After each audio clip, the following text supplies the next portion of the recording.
director and co-writer of the film, Mel Eslyn.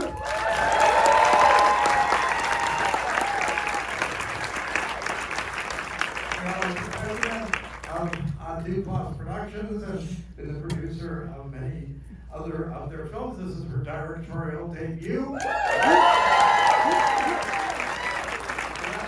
We'll introduce the co-writer and the co-star, Mark Duplass.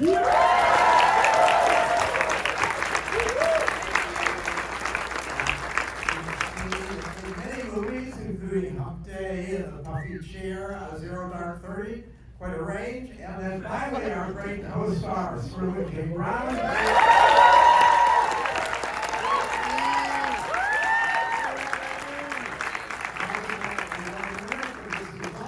Also many other films, including Waves and Black Panther, a lot of theater work as well. So, thank you all for joining. Let me ask first to Mel and Mark how you came up with this idea. How did it all start? Was it more of a futuristic story, kind of end of the world, or the sexual aspect of it? Was that from the beginning, or did that come later? Yeah, I was like, I need to find a way to make out with Sterling K. So if we could just get a camera in the room. We don't need to roll or anything. Just do it. No doubt. I started writing this idea, not knowing where it was going to go. I kind of had this idea of these two guys living in the dome. They've done something bad. It's post-apocalyptic, and they're furiously arguing about Super Mario Brothers for some stupid reason. And I kind of just went with it. I normally like to plot things out before I start. This one I was like, maybe I'll just go. I'll get there. And I got to like 18 pages, and I was like, well, this sucks. This is never gonna be a movie. And Mel and I have been talking about it. We happened to be at a writer's retreat in Palm Springs for a couple different things. And she was like, you know what? Let me take a crack at this. We've been talking for a while about what's going to be Mel's first movie that she takes. And so once it got to Mel, it kind of found its life. Yeah, that's it. So you started talking, and did then the issues about gender and sexuality come into the plan for the movie? Yeah, I mean, I think that was one of the first things we talked about, and was a kernel of your original idea. But I think right off the bat, I was like, oh, if we've got the last two people on Earth and they're men, I want to tell that story as a woman, and I want to take it places and challenge them on gender. I was like, what do you mean take it places? what do you mean? Yeah, we didn't fully. I didn't tell them everything just yet. We walked into that slowly. But no, it kept expanding. I mean, with every person who came on board, I brought on my producing partner, Zachary Drucker, who is just amazing woman and scholar and filmmaker in her own right, and has such amazing views on gender. I knew she would add a lot to the table. And then bringing Sterling on, he brought his own perspective and kind of filled out that role in a way Mark and I couldn't even imagine. So, Sterling, at what point did you get involved with it, and what appealed to you about this story? Let's see. Still shooting the TV show at the time, and they sent the script. My manager sent the script, and she goes, look, there's something, Duplass Brothers, they did something a little crazy. It may or may not be for you. But, I'm not judging. But read it, and let me know what you think. And I read it, and I absolutely loved it. It's very funny. I mean, it made me laugh on the page, and I think the magical realism, like the bowling ball, something that really got me, the need to believe in something bigger than yourself, and that the arc is towards goodness, towards something good, something that resonated in my soul, because things didn't feel that great in the middle of the pandemic. A lot of things were happening that made you like, oh man, is there hope? And I just thought it was so beautiful, and the underlying message of just loving each other for who we are. Not having to put somebody at arm's distance and be like, I love you, but stay over there. but like I love you and I accept you for who you are.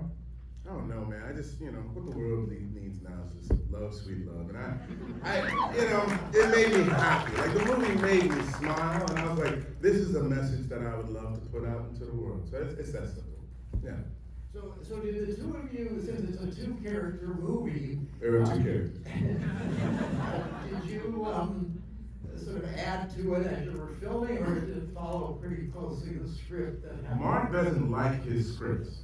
I just get tired of Mark them. every day comes in, he's like, so I was thinking last night of how I can change this whole damn scene. And every night I was like, well, I just memorized this whole damn scene. So let's see if we can try it this way real quick.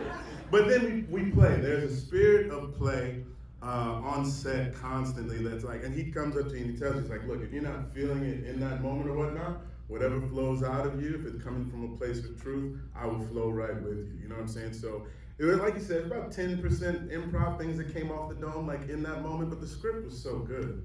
The roadmap was pretty clear. You just had to follow it. Yeah, there was no story. The story was really nailed down, and that's where I think, I do have to give it to, Mel and I co-wrote the script, but really Mel took that thing. It was like, Mel did all the science stuff, all the very intricate plotting. Mel drew all the diagrams that Ray has. I was like, who drew this? This looks good. She's like, I did. I was like, come on, man. I'm pretty sure Sterling had a mouthful of science jargon in your dialogue, so Yeah. there was a bit of like, We did do some we were like, improvising don't with that. deviate, make it real. Yeah, keep it real. Yeah. But like little things, when Ray, when I fart in his lap, and he's like, oh, it smells like strep butt. And that's all Sterling. That was My son had strep butt, so Yeah. I've seen it up close and personal. Just a little story to share with you guys. That is the line I improvised about. One time I saw my grandpa in the shower and it was like half size.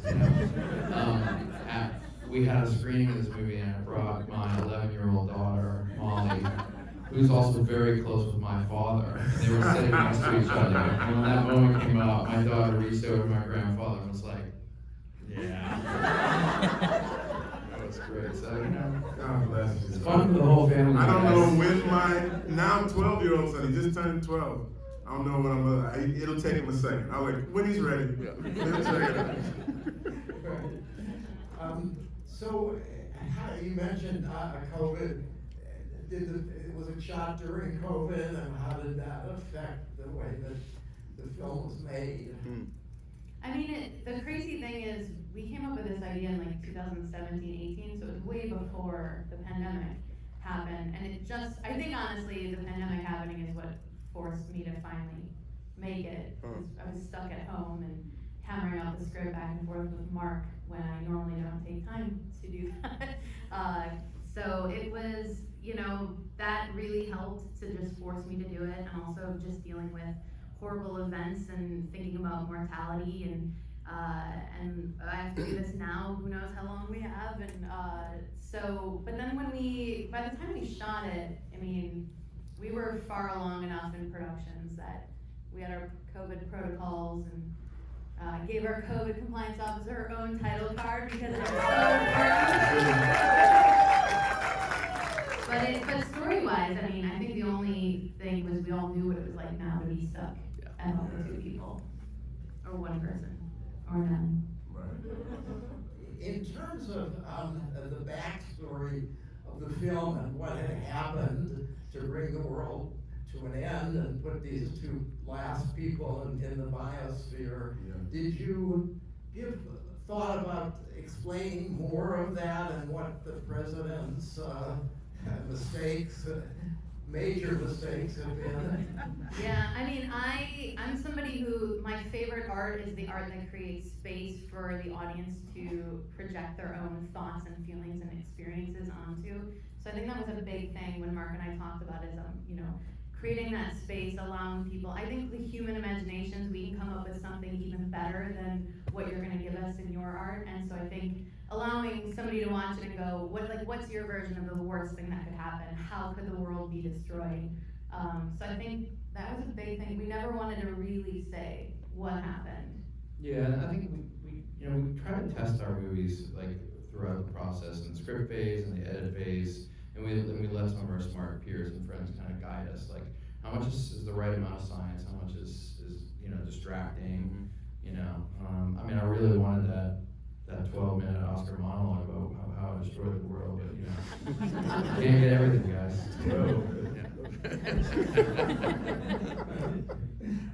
And you know, it also deals with these two people who had a long history of friendship, but very different. I mean, the president that Mark plays implied is like a very conservative, destructive figure, and yet he had this friendship with a more enlightened person, obviously from a different kind of set of beliefs. Yeah. I mean, how did you think about those issues? Because I mean, they're very pertinent issues for all of us. Well, just going back to that thing about like how he destroyed the world, my answer to that was just like hashtag white people. Like I was like, this white people, man, y'all be doing some shit. That's my backstory. That's how deep I went into that. I actually caught him in the room like meditating before scenes. Sterling, it's time to go, sir. All right, here we go. Sorry about that, buddy. Here we go. Wait, were you talking about me, Sterling? No, you're not like the others. You're so articulate. You're so well spoken. So dumb, dude. That was good. So what I thought about in terms of background is the sort of social liberalness that a lot of black folks have, or no, I would say political liberal leanings and then sort of social conservative leanings, right? That you sort of vote one way to the left, to the left, to the left, but oftentimes, you know, the way that you are socialized, being in the church, et cetera, can be much more sort of conservative, and sort of how those two sides of self are constantly sort of butting up against each other. And then when, in this particular scenario, like you consider yourself to be so enlightened and so just open to anything, and then something comes up that you don't expect, and then something else comes out. Yeah. Like I thought it was a real good moment. I always would give these guys kudos for something, because I was wondering if they're gonna use it. One time, he gets me in the corner, and he's like, come on, I can get you there if you want to or not. And I, because I'm Sterling, I was like, I used the N-word. I was like, no, dog. But I said the N-word. Because, and it was probably the most like interesting tonal challenge of the film, in terms of how hard you go to that place so that there's space to recover from that place. And I remember talking to you about it, Mark. You were saying that like sometimes folks are a little uncomfortable there. But like hopefully for folks to find their way into this film that may not have saw a way into the film before, hopefully Ray sort of gives them an entree to be like, all right, I did think a particular way, and now I find myself being open to a different way of being in the world. That's the hope. You know that was one of my favorite contributions you made. I mean, to Mel's point earlier about, you know, this being a truly collaborative project. Everybody always says it, like, oh, it was really collaborative, you know. But like, you know, I started this thing off from this perspective of Southern white male from New Orleans, like like nobody fails up better than the Southern white male in New Orleans, you know? And I was like, I know this dude, you know. And I went to one of these high schools where they taught us like, you're the best and brightest, you are set for leadership. Everybody wants to see you lead, you know. And so that was my perspective in seeing that, how that could be destructive, and seeing the deconstruction that Mel comes in. It's like, okay, as a queer female, like I have this perspective on it. Zachary comes in with all of her knowledge of gender issues. Sterling comes in and is like, look, I'm from St. Louis. You're talking about black church community there, and there's a homophobia situation that I can show you guys about a little bit. And so it was really lovely to kind of have all these different perspectives in there. And now, you know, we're coming out when there's a real upsurge in anti-LGBTQ, trans, all these laws being passed. Can a movie like this have an impact in, I I don't know, changing people's minds and maybe too much to expect, but having some kind of influence on their thinking. I mean, I hope so. You know, I think trans people have been under attack forever and still are very much so. And so it's a dangerous world out there. And I think that any little bit we can do, and you know, I think as a queer woman who has seen a lot of queer cinema, I'm like, I want to make something that, like, the people who won't seek the queer cinema, who need, or I'd love for them to see it a different way, or to reach past their own experiences. I think that's really what we wanted to do with this film, you know, was find a way in that felt palatable or felt familiar with, you know, these two guys who are very well known for their big TV shows, and they're safe, and then we bring in comedy, and you kind of let your guard down, and then I give you some things that, you know, you might not be expecting, and you're like, this is a little weird. But you know, that's just like that. I'm gonna get on top and get right in there. But no, I mean, I would love. I mean, that's, by the way, that's improv my favorite moment of the whole film. When Sterling starts lifting. Yeah, Sterling came around and everyone. He was like, "Is this okay?" And I'm like, "Keep going." But no, I mean, truly, I would love to just open some minds with this film, very much so. And you know, I think as a society is so afraid often of when we are changing our personal definitions of who we are. That is something very scary, I think, to a lot of people, and so that's what I'm really hoping with this movie, is that this idea of self-definition and it not fitting with society's norms of definition can actually be a positive, hopeful thing. So, fingers crossed. I mean, in a larger question, I mean, how can films change public thinking about issues? This is true of civil rights issues as well as gay, queer issues that you have in this movie. What role can a movie play in altering consciousness of the people who see it? Do any of you think about that? I read this article once, guys. So I'm gonna talk about an article I read here. But it was really cool. It was basically like, there's one piece of art that has done more for LGBTQ plus representation, and it's Will and Grace. Yeah. And Will and Grace made it to the middle of the country, and they never ever made an issue out of it. They never made anybody eat their vegetables. It's a straight ahead, broad, 3-camera sitcom, but they just offered somebody goofy and affable that people could understand and, you know, love and look past. And so, like, for me, like, that's, you know, and to Mel's point, like, that's kind of the lean for me. It's like, people who love Sterling from This Is Us, and people who love me from that bro from The League, and maybe they'll come see a buddy comedy that kind of looks a little Dumb and Dumber like, and maybe they get something else. That'd be awesome. Yeah. I mean, we all grow through exposure, whether for better or worse. Like, the first film is Birth of a Nation.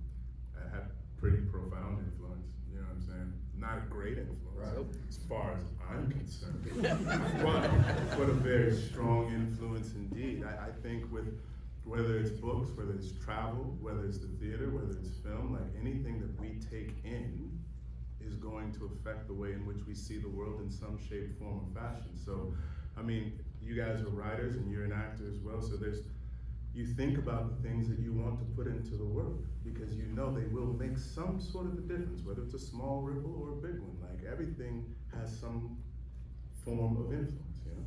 Right. Yeah. Yeah, I mean, that's the hope, I think, that for people who actually make movies and for people who see them as well. Yeah. You want anybody to tell us what you think is going to happen at the end of the movie? No. You don't want to ruin the sequel, bro. Come on. Me too. Yeah. Because I think you leave it open for people to talk about that and think about it. Yeah, I think I mean, this is like a science fiction fable that's more about the journey and I think the themes and the message. and your own thoughts walking away from it than what actually physically happens, I think, after the story ends. Also, we don't know. I experienced it as an audience member. Like when I see it, I was like, atmosphere is coming. Like there's the potential for life outside exists. This It's child hopeful. is going to live. I like to believe the baby will live. I think if you don't think it, it affects the way you watch the movie. You're going to have people say like, did you even think about having a baby? And what you gonna do if that baby doesn't have one? I was like, no, I just want the baby to live. Well, this has been great, and they have another film coming out. I want to thank Sterling Thank you, and Steve. Mark and Mel. Thank you, everybody.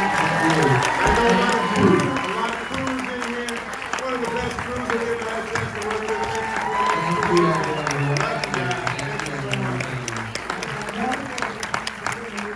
Thank you for Yeah, please spread the word if you like the movie. Yeah, we're in theaters, we're also on demand too, so people around the country can't get it, you know, get it home. And save the spoilers, let people watch it and experience it. Okay.